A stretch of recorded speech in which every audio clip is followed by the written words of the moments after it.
Hello and happy New Year's Eve. I'm here with my quick New Year's wishes message.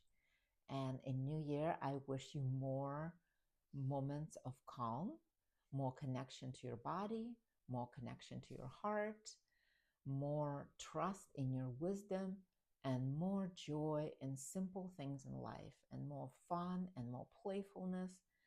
And I want to remind you about something important. You don't have to fix yourself in the new year.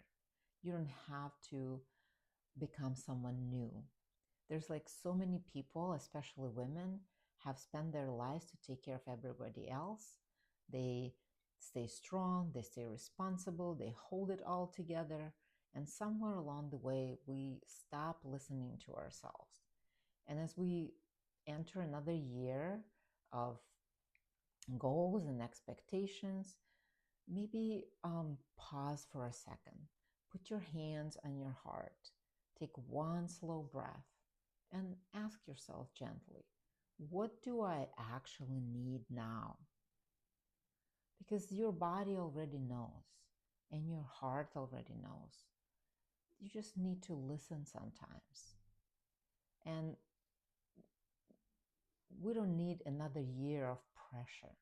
All what we need is honesty with ourselves and more gentleness and more compassion and more you. If if you ever need help, I'm here to walk the journey with you, one gentle step at a time, and wishing you the happiest and healthiest new 2026. It's going to be so excited and sending you so much love. Happy New Year. Bye.